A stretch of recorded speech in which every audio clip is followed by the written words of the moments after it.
ओम शांति। आज बाबा के 8 तारीख के साकार मधुर महावाक्य हैं। बाबा ने कहा, मीठे बच्चे प्रतिज्ञा करो, जब तक सतयुगी स्वराज्य स्थापन नहीं हुआ है तब तक हम सुख की नींद नहीं सोएंगे। पवित्र बनकर सबको पवित्र बनाएंगे। और प्रश्न दिया बाबा ने आज का, ड्रामा में कौन सी मौत होना भी जैसे संगम युग की रस्म है। तो उत्तर बताया बाबा ने, विजयमाला में आने का पुरुषार्थ करने वाले अच्छे अच्छे बच्चे भी आश्चर्यवंत सुनंती कथनती फिर भागंती हो जाते, अर्थात मर जाते हैं। ऐसी मौत भी संगम युग की जैसे रस्म बन गई है। श्रीमत पर न चलने से माया हरा देती है। बाप का बनकर हाथ छोड़ा तो गोया मर गया, तकदीर पर लकीर लग जाती है। जब बाप का हाथ छोड़ा तो गोया मर गया। बाप का बनकर कभी हाथ नहीं छोड़ना। और गीत लिखा है जब बाबा ने, दर पर आए हैं कसम लेके। गीत है आज का, बाबा ने दिया, दर पर आए हैं कसम लेके। ओम शांति। मीठे मीठे बच्चे, जीते जी मरने वाले बच्चों ने यह गीत सुना जो जीते जी कुर्बान हो गए हैं। सब तो कुर्बान नहीं गए हैं, नंबरवार पुरुषार्थ अनुसार जीते जी मरते हैं। जब कोई गोद में लेते हैं या अडॉप्ट करते हैं तो एक परिवार को छोड़कर दूसरे परिवार के बनते हैं। बच्चे जानते हैं हम आश्रय परिवार से मरकर अभी ईश्वरीय परिवार के बने हैं। ईश्वरीय परिवार के बने हैं। ईश्वर ने आकर गोद में लिया है। किसने लिया है? ईश्वर ने आकर गोद में लिया है। अज्ञान काल में कोई ईश्वर की गोद नहीं लेते हैं, धर्म के गुरु की गोद लेते हैं। जैसे वल्लभाचार्य श्री कृष्ण के मंदिर में बच्चे को श्री कृष्ण की गोद में देते हैं, परंतु वह तो है जड़ चित्तर, इसलिए फिर ब्राह्मण पुजारी गोद में ले लेते हैं वैष्णव बनाने के लिए। ऐसे गोद में तो बहुत लेते हैं। बच्चे जानते हैं, बरोबर उनकी गोद लेते हैं जो होकर गए हैं। कोई क्रास्ट की गोद लेते, कोई इब्राहिम की गोद लेते। कब होकर गए हैं, वह फिर कब आएंगे, यह सिर्फ तुम बच्चे जानते हो। अभी तुम जीते जी मरे हो, तुमको एक बाप की याद में रहना है। तुमको एक बाप की याद में रहना है। लौकिक बाप के बच्चे गोद में आते हैं, बाप मर जाता है, बाकी बच्चे रह जाते हैं। यहाँ तुम ऐसे बाप की गोद में आए हो जो बाप तुमको इस मृत्यु लोक से अमर लोक में अर्थात दुर्गति से सदगति में ले जाने वाला है।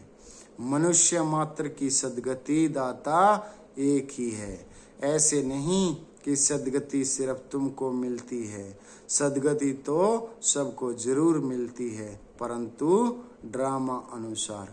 किसी को सतो प्रधान, किसी को सतो, फिर किसी को रजो, फिर तमो सदगति मिलती है।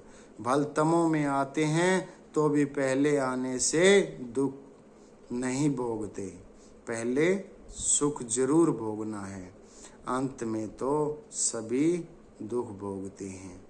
बाप कहते हैं, सदगति दाता पतित पावन मैं एक ही हूँ। बाप कहते हैं, सदगति दाता पतित पावन मैं एक ही हूँ। पहले पहले जो आत्माएं आती हैं वह सुख भोगती हैं, फिर दुख में आती हैं। तुम भी नंबरवार पुरुषार्थ अनुसार पहले सतो प्रधान, फिर सतो, फिर रजो, फिर तमो में आते हो। तुम भी नंबरवार सदगति को पाते हो। मुख्य 8 दाने गिने जाते हैं ना। अब तुम सब हो द्रौपदियाँ। बाप के बने हो, बाप को कभी छोड़ना नहीं है। बाप के बने हो, बाप को कभी छोड़ना नहीं है, परंतु श्रीमत पर याद नहीं करते हो तो फिर माया हाथ छुड़ा देती है। गोद तो ली, शुरू में चलते आए अच्छे अच्छे बड़े मीठे बच्चे, जिनको विजय माला में 3-4 नंबर में रखते थे, वह भी आश्चर्यवंत भागंती हो गए। जिनको 3-4 नंबर में रखते थे, वह भी आश्चर्यवंत भागंती हो गए। यह भी इस संगम युग की रस्म रिवाज है। आश्चर्यवंत सुनंती कथंती फिर मरंती, यह होता रहेगा। कहेंगे ड्रामा में इनका यह मौत था। बाप का बनकर फिर हाथ छोड़ा तो गोया मर गया। है तो भल इसी दुनिया में, परंतु जीते जी यहाँ से निकलकर आसुरी दुनिया में चला गया। है तो इसी दुनिया में, परंतु जीते जी यहाँ से निकलकर आसुरी दुनिया में चला गया। कोई कारण तो बनता है ना, भल कहेंगे ड्रामा है। कोई कारण तो बनता है ना, फिर कहेंगे कहेंगे ड्रामा। परंतु श्रीमत पर न चलने से माया से हार खा लेते हैं। तकदीर पर लकीर लग जाती है। ईश्वर का बनने से फिर होती है माया से लड़ाई। बाकी देवताओं और असुरों की लड़ाई नहीं होती है। माया असुर है जो जीत पा लेती है। अच्छा, अब बच्चे लिखते हैं कि राखी बंधन के त्योहार पर क्या करें। हर त्योहार पर तैयारियां तो करते हैं ना। रक्षाबंधन पर्व के उपलक्ष्य में इन एडवांस जाकर राखी बांधते हैं। इसका पूरा रहस्य भी बुद्धि में होना चाहिए। आगे तो ब्राह्मण ब्राह्मणियां राखी बांधते थे, अब यह रिवाज निकाला है कि भाई बहन को राखी बांधते हैं। असल में ब्राह्मण राखी बांधते थे, क्योंकि ब्राह्मण जाति उच्च स्वच्छ गाई हुई है। ब्राह्मण असुर सन्यासियों से भी उच्च हैं। ब्राह्मण असुर सन्यासियों से भी उच्च हैं, परंतु ड्रामा के अनुसार इस समय सन्यासी उच्च बन गए हैं। आगे ब्राह्मण राखी बांधते थे, फिर जन्माष्टमी पर वह राखी खोलते थे। जैसे द्रौपदी के लिए कहते हैं कि जटाएं खोल दी थी। ऋषि लोगों की जटाएं भी हमेशा खुली रहती हैं। पवित्रता स्त्री होती है तो चोटी बांधती है। द्रौपदी ने खोल दिया था कि जब तक हम अपना राज्य नहीं लेंगे तब तक चोटी नहीं करेंगे। अब तुम बच्चों को सिर्फ अर्थ समझाया जाता है। जब तक हम स्वराज्य नहीं लेंगे तब तक सुख से सोएंगे नहीं। गाते हैं ना, आराम हराम है। क्या कहते हैं? आराम हराम है। अंदर में यह जोश रहता है, जब तक स्वराज्य नहीं लिया है तब तक सुख कहाँ। सुख तो भविष्य में पाना है, इसके लिए पुरुषार्थ अब करना है। अब तुम जानते हो, रक्षाबंधन अर्थात पवित्र रहने के लिए हम प्रतिज्ञा करते हैं। राखी अर्थात प्रतिज्ञा की बात। अब यह त्योहार कब से शुरू हुआ, क्यों शुरू हुआ, कौन निकला जिसने राखी बंधन की राय निकाली?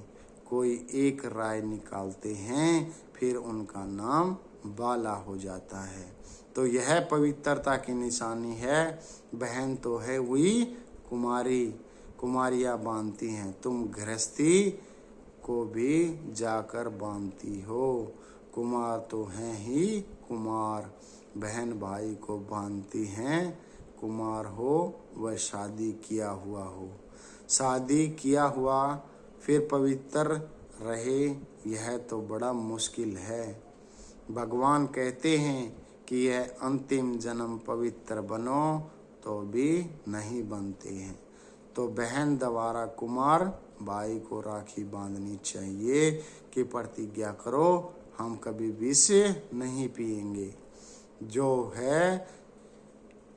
है ही विकारी वह तो कभी विकार को छोड़ेंगे नहीं, भगवान का फरमान भी नहीं मानते हैं। यहाँ तो कुमार कुमारियों की रस्म चली आती है। अब तुम समझते हो कि यह त्योहार भी संगम युग का है। सतयुग में तो सब पवित्र, वहाँ राखी बांधने की दरकार ही नहीं। ऐसे नहीं कि सतयुग से लेकर रिवाज चला आया है। उत्सव बहुत करके संगम युग के हैं। लक्ष्मी नारायण का उत्सव भी अभी मनाते हैं, परंतु उनका महत्व नहीं। श्री कृष्ण जयंती मनाते हैं, परंतु पहले तो श्री कृष्ण को ऐसा किसने बनाया वह बताओ। विचारों को मालूम नहीं, यह भी क्लियर कर लिखना है। उत्सव सब हैं इस समय के हैं, उत्सव सब हैं इस समय के। सतयुग में ऐसी बात होती नहीं। यह तो द्वापर में कुछ समय बाद फिर शुरू होती है, द्वापर में शुरू होती है। दीपमाला का उत्सव भी सतयुग में नहीं मनाया जाता जैसे यहाँ मनाते हैं। यहाँ मनाने का अर्थ दूसरा है। उत्सव का महत्व कब का है यह समझने की बात है। बच्चों को समझाया जाता है यह उत्सव इस समय के, जबकि शिव जयंती होती है। शिव जयंती के बाद फिर होती है राखी। पवित्र बनने की प्रतिज्ञा करते हैं कि इस अंतिम जन्म हम पवित्र बनेंगे, भारत को अथवा विश्व को पवित्र बनाने के लिए। तुम बच्चों के लिए इस रक्षाबंधन का बड़ा महत्व है। प्रतिज्ञा की जाती है हम कभी पतित नहीं बनेंगे। अब तुम पावन बनते हो तो सिर्फ तुम पावन कुमारियों को ही हक है राखी बांधने का। भाइयों को सदैव पवित्र रहने के लिए राखी बांधनी है और इन गृहस्थियों से प्रतिज्ञा करानी है पवित्र रहने की। कहते हैं ना पतित पावन आओ, तो जो गायन है वो ही प्रतिज्ञा कराते हैं। पतित से पावन बनो, बाप आकर प्रतिज्ञा कराते हैं। शिव जयंती के बाद रक्षाबंधन। होली भी ज्ञान की है। दोहरिया और होली दोनों इस समय के हैं। होली अर्थात पवित्र बनो और धुरिया माना ज्ञान धारण करो। होली अर्थात पवित्र बनो और धुरिया माना ज्ञान धारण करो। वह फिर पत्थर ठीकर गोबर आदि आदि बनाकर क्या क्या करते हैं, तो पतित पावन बाप आकर बच्चों को समझाते हैं। जो जीते जी मरते हैं उनमें भी मातेले और सोतेले होते हैं। मातेले का हिसाब किताब जरूर बाप के पास होगा। बाप जरूर बच्चों की सब कारोबार मिल्कियत आदि को जानते होंगे। मातेले वह हैं जिनका बाप से पूरा लव रहता है। मातेले भी नंबरवार होते हैं, सोतेले भी नंबरवार हैं। कोई कपूत कोई सपूत तो होते ही हैं। शिव जयंती भी संगम युग पर होती है। संगम को ही टाइम देना चाहिए। जैसे लीप मास कहते हैं, फिर लीप सेंचुरी 100 वर्ष की। यह बहुत अच्छी लीप सदी है। यह बहुत अच्छी है लीप सदी। 20वीं सदी कहते हैं ना, इनमें भी यह सदी जिसमें बाप आते हैं इनको संगम सेंचुरी कहेंगे। क्या कहेंगे? संगम सेंचुरी कहेंगे। उथल पुथल होने में टाइम लगता है। दीपमाला भी यहाँ की है। तुम बच्चे जानते हो शिव जयंती के बाद फिर है पवित्रता की बात। शुरू से लेकर पवित्रता पर झगड़ा चला आया है। पवित्रता के साथ साथ ज्ञान और योग की होली दूरियां साथ साथ है। बाप की याद भी अच्छी रीति चाहिए। ज्ञान की दूरियां भी चलता रहता है। ज्ञान की दूरियां भी चलता रहता है। ज्ञान बरसात तुम पर होती ही रहेगी। ज्ञान बरसात तुम पर होती ही रहेगी। पवित्रता पर झगड़ा चलता है। सब कहते हैं यह कौन आया है जो कहते हैं घर गृहस्थ में रहते हुए पवित्र रहकर दिखाओ। सन्यासी तो खुद घर बार छोड़ जाते हैं। गोपी चंद राजा की भी कहानी है। उनसे पूछा गया तुमने राज्य भाग्य क्यों छोड़ा? बोला प्रभु मिलन के लिए छोड़ा है। इस पर गीत भी अच्छे अच्छे गाते हैं। यहाँ तो गृहस्थ व्यवहार में रहकर पवित्र रहना है। पवित्रता पर ही सारी खिटपिट होती है। अब रक्षाबंधन है, पवित्र बनाने का यादगार पर्व। यहाँ देखो छोटे छोटे बच्चों को भी साक्षात्कार होते हैं। यह छोटे बच्चे ने क्या भक्ति की, बाबा ने झट सबको साक्षात्कार करा दिया। तो समझते थे जादू है। इसको कहा जाता है शिव बाबा के चरित्र। बैठे बैठे गुम हो जाते थे। यह भी ड्रामा ही कहेंगे। एक दो को देखा और ध्यान में चले गए। यह सब चरित्र परमपिता परमात्मा के हैं, श्री कृष्ण के नहीं। श्री कृष्ण का नाम ले सारी दुनिया बदनामी की है। श्री कृष्ण का नाम ले सारी बदनामी की है। भागवत में क्या क्या लिख दिया है। श्री कृष्ण सतयुग का प्रिंस, उसने चीर हरे यह किया। ऐसे चरित्र तो गाए नहीं जाते। दुनिया वाले समझते हैं बरोबर श्री कृष्ण ने यह सब कुछ किया होगा। फिर कहते हैं कि श्री कृष्ण के शरीर में आत्मा आई होगी जिसने ज्ञान सुनाया होगा। परंतु ऐसा तो नहीं हो सकता। वह तो प्रिंस नामी ग्रामी था। फिर रथ दिखाते हैं, रथ में श्री कृष्ण दिखाते हैं। घोड़े गाड़ी पर बैठ पाठशाला चलाई जाती है क्या? हैं? घोड़े गाड़ी पर बैठकर पाठशाला चलाई जाती है क्या? यह है राजयोग की पाठशाला। कहाँ उन्होंने युद्ध का मैदान दिखाया और कहाँ तुम्हारा यह युद्ध। यह है माया पर जीत पाने का युद्ध। तो तुम बच्चों को रक्षाबंधन पर समझना है। रक्षाबंधन अर्थात पतितों को पावन बनाने के लिए स्वयं परमपिता परमात्मा आए हैं। रक्षाबंधन अर्थात पतितों को पावन बनाने के लिए स्वयं परमपिता परमात्मा आए हैं। तुम ब्रह्म कुमारियाँ हो जो गाई हुई हो। कुमारी वह जो 21 कुल का उद्धार करे, संगम की ही बात है। फिर यह उत्सव संगम आदि में नहीं चलता। राखी बंधन के बाद फिर श्री कृष्ण जयंती। राखी बंधन के बाद फिर है श्री कृष्ण जयंती, क्योंकि सतयुग में पहला नंबर जन्म है श्री कृष्ण का।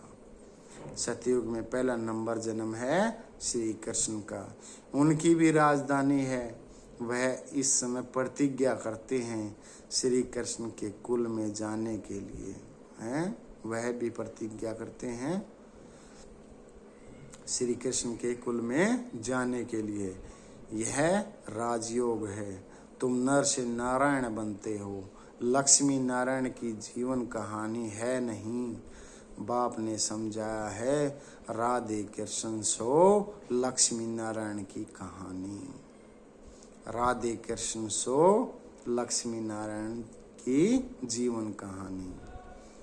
श्री कृष्ण का जन्मदिन मनाते हैं। श्री कृष्ण का जन्मदिन मनाते हैं। अच्छा, नारायण जयंती कहाँ कारण होगा ना। हैं, श्री कृष्ण जयंती तो मनाते हैं लेकिन नारायण जयंती नहीं मनाते ना। कहाँ है नारायण जयंती? लक्ष्मी नारायण की जीवन कहानी है नहीं, बाप ने समझाया। महत्व सारा यहाँ का है। ऐसे भी मत समझो कि दीपमाला कोई सतयुग से शुरू होती है। सतयुग में तो है ही पवित्र दुनिया, है सतयुग में तो है ही पवित्र दुनिया। सभी की आत्माएं जगी हुई हैं। उत्सव सब इस समय के हैं। अभी तुम सबकी बायोग्राफी को जानते हो। शिव बाबा स्वयं आकर के बच्चों को कहते हैं, अब पवित्र बनो, तुम आत्माएं मैली हो गई हो। सन्यासी तो कहते हैं आत्मा निर्लेप है। इसलिए बहुत लोग कहते हैं अंडा मछली आदि खाने में कोई हर्जा नहीं। सबकी अपनी अपनी रस्म रिवाज है ना। आगे काली पर मनुष्यों की बलि चढ़ाते थे। शिव को तो काला नहीं कहेंगे, न शंकर को कहेंगे। हाँ, ब्रह्मा और विष्णु को दो रूप गोरे और काले बनते हैं। यह सब बाप बैठ समझाते हैं। अच्छा, मीठे मीठे शकील दे बच्चों प्रति माता पिता बाप दादा का याद प्यार और गुड मॉर्निंग। रूहानी बाप की रूहानी बच्चों को नमस्ते। हम रूहानी बच्चों की रूहानी बाप दादा को नमस्ते नमस्ते नमस्ते। धारणा के लिए मुख्य सार है। पहला पॉइंट बताया बाबा ने, बाप से पूरा पूरा लव रख माते ले बनना है। अपना पूरा समाचार बाप को देना है। कभी भी कपूत नहीं बनना है। रक्षाबंधन का यथार्थ रहस्य बुद्धि में रख पवित्र जरूर बनना है। माया से कभी हार नहीं खानी है। पवित्रता के बल से स्वराज्य लेने की प्रतिज्ञा करनी है। और आज वरदान दिया बाबा ने, सदा मिलन के झूले में झूलने वाले ततम के वरदानी बाप समान भव। सदा मिलन के झूले में झूलने वाले तत्तवम के वरदानी बाप समान भव। जैसे बाप दादा आप मालिकों की आज्ञा को मानकर मालिक मनाने के लिए आते हैं, जी हाजिर का पाठ पढ़कर हाजिर हो जाते हैं। ऐसे ही तत्तवम अमृत वेले से लेकर दिन की समाप्ति तक धर्म और कर्म में बाप समान बनो तो सदा मिलन के झूले में झूलते रहेंगे। इस मिलन के झूले में रहने से प्रकृति और माया दोनों ही आपके झूले को झुलाने वाली दासी बन जाएंगी। सर्व खजाने आपके इस श्रेष्ठ झूले का श्रृंगार बन जाएंगे। हैं, सर्व खजाने आपके इस श्रेष्ठ झूले का श्रृंगार बन जाएंगे। और स्लोगन दिया बाबा ने आज का, सदा ब्रह्मा बाप की भुजाओं में समाये रहो तो सेफ्टी का अनुभव करेंगे। सदा ब्रह्मा बाप की भुजाओं में समाये रहो तो सेफ्टी का अनुभव करेंगे। अच्छा, ओम शांति।